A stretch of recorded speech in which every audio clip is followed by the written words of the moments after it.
feu.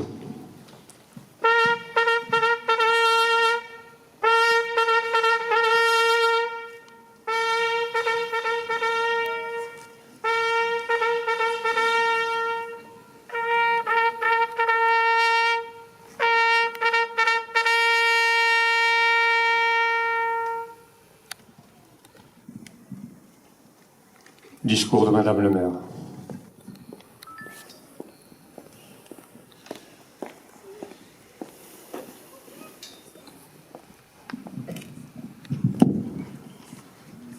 Monsieur le préfet, mesdames, messieurs du monde combattant, mesdames, messieurs les élus, mesdames, messieurs, en vos grades et qualités.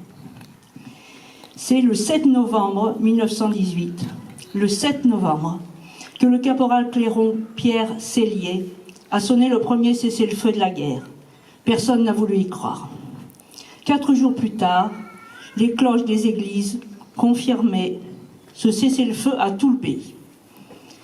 Le 11 novembre 1918 était le jour d'une victoire.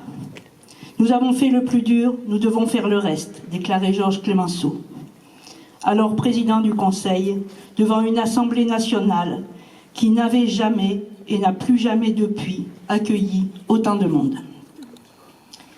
107 ans plus tard, nous savons que ce 11 novembre 1918 n'était pas en réalité le jour d'une victoire. Tout juste le début d'un armistice de 21 ans. Le jour où l'Europe avait fini de se suicider. Un jour de deuil dans presque chaque famille, où les pères enterraient leurs fils. Qu'y a-t-il de pire? Le 11 novembre n'est pas un jour d'une victoire. Il est mieux que ça. Il est le jour de la France. Depuis 2012, il est le jour de tous ceux qui sont morts pour elle. Du monsieur Peugeot, qui a été le premier mort à la guerre, au monsieur Trébuchon, qui a été le dernier, 10 minutes avant l'armistice. Oui, une seule France, rurale, urbaine, bourgeoise, aristocratique et populaire. De toutes les couleurs, de l'île d'Ouessant jusqu'à Menton et de l'Alsace-Lorraine au monde entier, puisque le monde entier était venu combattre sur notre sol, au nom d'une certaine idée de la France, que revendiquera plus tard celui qui était alors le capitaine de Gaulle. La France comme projet, la France comme porteuse de valeurs universelles, celle de Guillaume Apollinaire, gravement blessé en 1916, de Blaise Cendrars, blessé en 1915, d'Alain Fournier et de Charles Péguy, tué dès 1914, de Monterland, blessé en 1918, Maurice Genevoix, blessé, Louis-Ferdinand Céline, grièvement blessé en 1914, Jean Giono, qui n'a fini sa guerre qu'en 1919.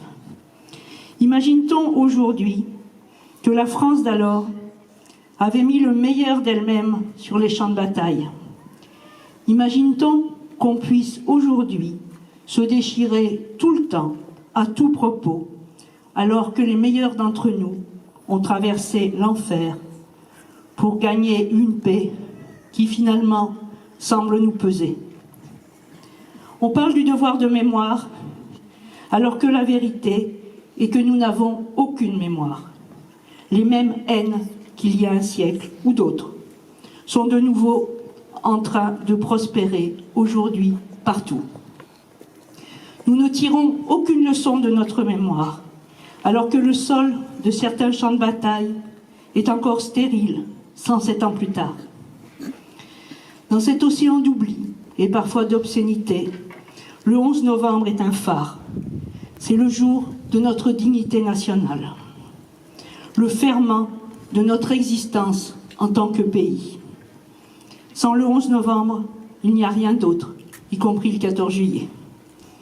Ceux de 14, c'étaient les fils de la France, écrit Maurice Genevoix, gravement blessé aux Éparges en 1915.